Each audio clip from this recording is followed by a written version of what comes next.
අද මම මේ රැස්වීමට මට ආරාධනා කරපුවාම ආරාධනා කරපු සහෝදරයා කිව්වා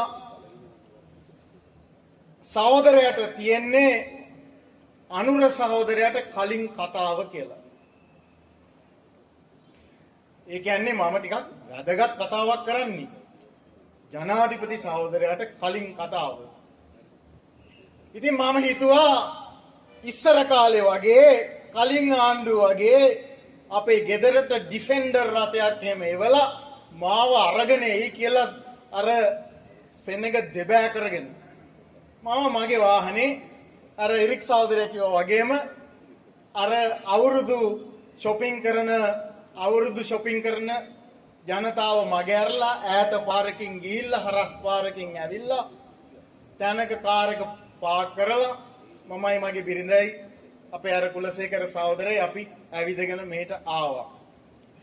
මට කිව්වා විනාඩි 10යි අනුර සහෝදරයා පරක්කු වුණොත් එනකන් අදින්න වෙනවා කියලා. අපි ජනාධිපති සහෝදරයා වෙලාවට වැඩ කරන සහෝදරයෙක් වෙලාවට ඇවිල්ලා ඉන්නවා. පුනරුදය ආරම්භ කරලා තියෙන්නේ ඔව්. පුනරුදය පණිවිඩය ලංකාවට ලෝකෙට ඔහු අරගෙන යනවා. ඒ නිසා මම අදින්න වෙන්නේ නිවේදන කටයුතු කරන සහෝදරයා මට හොරෙන් මෙහෙම කරලා කියනවා විනාඩි 5යි කියලා. විනාඩි 5යි සහෝදරවරුනි සහෝදරියනි ආම්දුරවනේ පූජකතුමනි අද මම ආවේ මහනුවර දිස්ත්‍රික්කයෙන් අපි පත් කරලා යවපු മന്ത്രിවරුන්ගේ ඇමතිවරුන්ගේ മന്ത്രിවරියගේ මූණ බලන්නත් එක්ක. මොකද අපි ඒ අයට කෝල් කරන්න ඒ අය හම්බ වෙන්න එහෙම යන්න උත්සාහ කරන්නේ අර එරික් සහෝදරයා බොහොම ලස්සනට කිව්වා වගේ මාලිමාව කියලා කියන්නේ ජාතික ජන බලවේගය කියලා කියන්නේ මේ රට පරිවර්තනය කරන දවන්ත දේශපාලන ව්‍යාපාරයක්. ඒකට රාජ්‍ය බලය තිබුණත් ඒකට ආණ්ඩු බලය තිබුණත් ඒකට ජනාධිපතිවරයෙක් හිටියත් අපි අපේ වැඩ කරනවා. ඒ අයට කෝල් කරන්න ඒ අය හම්බ වෙන්න යන්නේ. උදව් ඉල්ලන්න නෙමෙයි. අර එරික් සහෝදරයා දීර්ඝ වශයෙන් කියපු නිසා මම ඒක කෙටියෙන් කියන්නම්. ඒත් අද උදේ 6:58ට මට මහජන බැංකුවෙන් ටිංගාල මැසේජ් එකක් ආවා. 6:58ට මගේ පඩියත් වැඩි වෙලා. හැබැයි ඒ ටිංගාල මහජන බැංකුවේ පණිවිඩය එනකොට මගේ හදවතේ පොඩි කම්පනයකුත් ඇති වුණා. මම දන්නවා මගේ සහෝදර ආචාර්ය මහාචාර්යවරු කීප දෙනෙක් ඒ වැඩි වුණු පඩි තිබුණ පඩි වරප්‍රසාද ඔක්කොම අතාරලා පාර්ලිමේන්තුවට ගියේ. මට සුනිල් සෙනෙවි සහෝදරයා මතක් වුණා, පන්නිලගේ සහෝදරයා මතක් වුණා, කරුණාතිලක සහෝදරයා මතක් වුණා. ඒ අය නොගින් හිටියානම් අද ඒ වැඩි වුණු ටිංගාන පණිවිඩේ ඒ අයටත් එනවා. ප්‍රසන්න සහෝදරයාට වෛද්‍ය වෘත්තිය අතහැරලා පාර්ලිමේන්තුවට ගිය අයට ඒ උපහාරය පිරිනමන්නට කැමති අපි මේ වෙලාවේ ඒ තමයි මාලිමාව අපේක්ෂා කරපු ඒ පුනරුදය රටේ වෙනස්කම. මට තියෙන විනාඩි 5යි තව විනාඩි 2ක් අරගෙන මම කියන්නම්. අපි නිදාසෙන් පස්සේ මේ රට පාලනය කරපු ඊනියා ප්‍රභූවරු ඒ පවුල් වල අය හිතුවේ මේ රට පාලනය කිරීමේ බලය උපතින්ම පරවේනියෙන්ම ඒ අයට උරුමයි. ඒ අය තමයි ආර්ථික දේශපාලන තීන්දුව සියල්ල ගන්නේ. ආරක්ෂා පිළිබඳ සියල්ල තීරණ ගන්නේ ඒ අය. අපි ඒ අය යටතේ වැඩ කරන මිනිස්සු කියලා. මාලිමාවේ අපි ජාතික ජන බලවේගය අපි ඒක බාරගත්තේ නැහැ. අපි හිතුවා ඒ ඊනියා ප්‍රභූවරු රට බිඳ දාපු හැටියට ආර්ථිකමය වශයෙන් සංස්කෘතිකමය වශයෙන් අපට වෙනසක් අවශ්‍යයි. මේ රටේ සාමාන්‍ය පන්තියෙන් නැගී හිටින දූ දරුවෝ ලෑස්ති මේ රට පරිවර්තනය කරන්න කියලා අනුර සහෝදරයාගේ නායකත්වයේ යටතෙන් අපි පරිවර්තනීය ගමනක් ආරම්භ කළා. මේ ඉන්නේ ඒ ගමනේ ජයග්‍රාහක ජනාධිපතිවරයා. ඔව් එන්න කලින් එතන හිස් පුටුවක් තිබුණා. PSD කියලා ගහපු කොලයක් එතන තිබුණා. මේ ඉන්නේ මේ රටේ ත්‍රිවිධ හමුදාවට පොලිසියට අන්න දෙන නායකයා.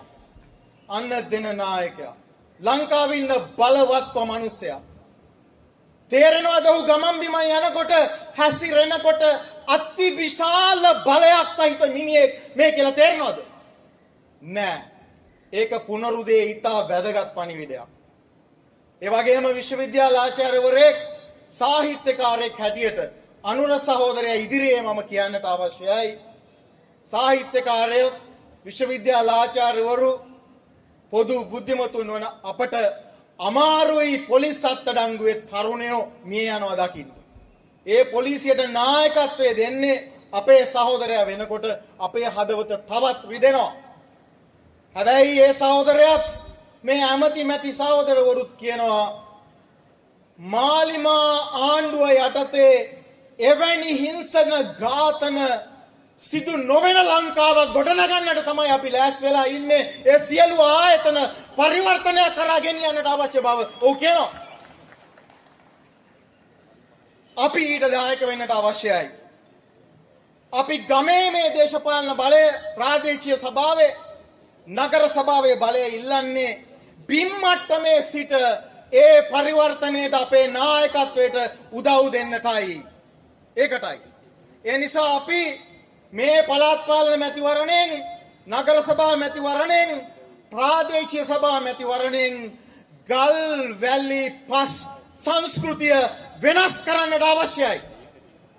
ගල් වැලි පස් සංස්කෘතිය කියලා කියන්නේ අපි ප්‍රාදේශීය සභාවට තෝරලා යවන മന്ത്രിවරයා අමතර ආදායම් පිණිස අපේ පරිසරය කඳු ගංගා ඇලදොල හාර පස් ගල් කළුගල් විකුණන කොන්ත්‍රාත් එක කරමින් තමන් සඳහා මුදල් හොයා ගැනීම.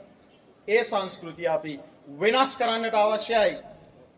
ඒ නිසා අර විශාල මහාචාර්ය වැටුප් වෛද්‍ය වැටුප් නීතිඥ ආදායම්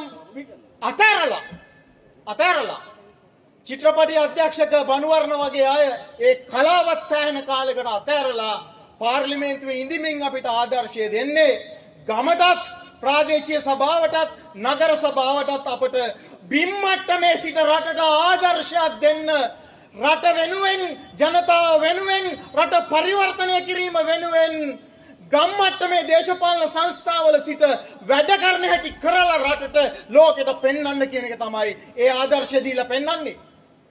අපේ ඇමතිවරු මැති ඇමතිවරු ජනාධිපතිවරයා සල්ලි නාස්ති නොකර වැඩ කරන්නේ ගමට ඒ ආදර්ශය දෙන්නයි. ඒ ආදර්ශයේ පණිවිඩය ගමට ලැබී ඇති බව නගර සභාවට ලැබී ඇති බව අප පෙන්වන්නට ඕනේ. මාලිමාවේ සියලු නියෝජිතයන් ඒ ආයතන වලට යවලා ඒ කන්දේදී ඒක පෙන්වන්නට අවශ්‍යයි. නොනවරණි මහත්වරුනි 2023 මේ ඡන්දේ ආපු වෙලාවේ මුළු ගම්වලම අපි ලෑස්ති වෙලා හිටියේ අපි ගම් සරසලා තිබුණේ දම් පාට මාලිමාවෙන්. ඒ වෙලාවේ අපි ඔක්කොම දිනන්න ලෑස්ති වෙලා හිටියේ.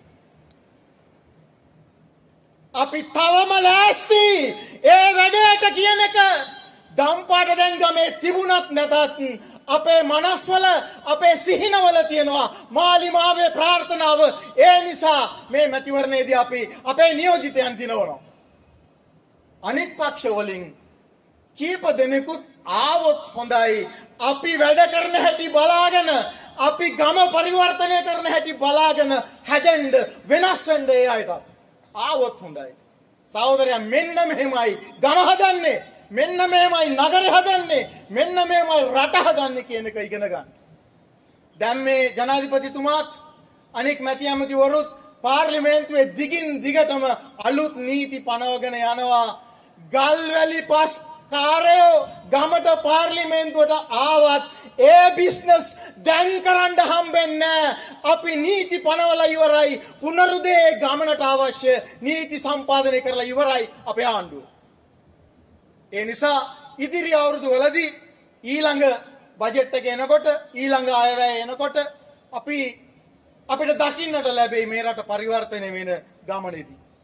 නොනවරි මහත්තුරුනි මම විනාඩි 5ටත් වඩා දැන් වෙලාව ගත්ත නිසා ඔබ සියලු දෙනාම පුලපුලා බලා සිටින්නේ ජනාධිපති සහෝදරයා අනුර සහෝදරයා මේ රට පුනරුදයක් කරා අලුත් යුගයක් කරා ලස්සන ජීවිතයක් කරා ගෙන යන හැටි ඔබට විස්තර කරන ආකාරය දකින්නයි.